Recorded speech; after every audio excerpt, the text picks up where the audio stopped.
doit se permettre de dire. Oui, c'est pas... Ah, c'est aujourd'hui, on peut. Parfait. Bon bah super.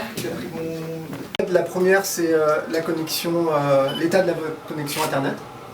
Le fait d'être bien raccordé, du coup, d'avoir l'Internet qui fonctionne. La deuxième, l'aide, c'est le Wi-Fi. Et la troisième, c'est la disponibilité du téléphone. Alors là, qu'a-t-elle de particulier cette nouvelle Livebox 5 ? Alors la nouvelle Livebox 5 déjà, elle est performante et elle doit répondre aux besoins de service de nos clients. Donc elle a plus de débit, jusqu'à 2 gigabits, et elle a surtout un Wi-Fi intelligent qui permet de choisir le meilleur canal, le meilleur Wi-Fi pour le client. Ça doit répondre aux besoins en explosion au sein de la maison, du foyer ou de l'entreprise, ce qui fait qu'aujourd'hui on est presque à 10 objets connectés à la maison. On sera certainement entre 13 et 15 à l'horizon 2022, et c'est pour répondre à ce besoin de service en simultané que la Livebox 5 est absolument indispensable, et elle est dédiée à la fibre, donc elle est dédiée à de très haut débit et donc aux meilleurs usages possibles que pourront user les clients avec leurs différents matériels à la maison.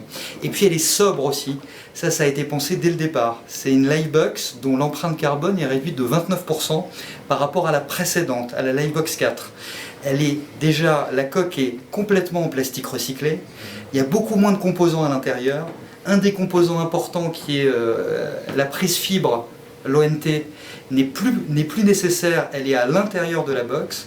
Tout ça fait une box plus légère, plus facile à transporter, et donc une empreinte environnementale et une consommation énergétique à la maison qui est très réduite par rapport aux précédentes générations. C'est tout ça la nouvelle Livebox 5. Et qu'a-t-elle de l'agnonnais alors? Alors de l'Agnonnais, elle a beaucoup de choses. L'Agnon, c'est un peu le centre du monde d'Orange pour la maîtrise de la fibre optique, de la technologie. Donc cette box va être branchée sur le réseau de fibre optique FTTH. Et puis c'est aussi au niveau de la box, beaucoup, à tous les niveaux de la conception de la box, beaucoup de personnes y ont travaillé pour à la fois faire le cahier des charges, gérer le projet et puis la validation, valider en fait la conformité par rapport au cahier des charges et la bonne utilisation, l'optimisation en fait de la box ensuite chez le client dans des conditions réelles avec un appartement notamment qui est aménagé ici sur le site et qui permet de voir si le Wi-Fi est intelligent et au niveau attendu et répond à la meilleure qualité des usages possibles. Donc l'Agnon, c'est à peu près entre 40 et 50 personnes qui ont travaillé et contribué à construire cette box qui arrive dès demain dans les mains de nos clients.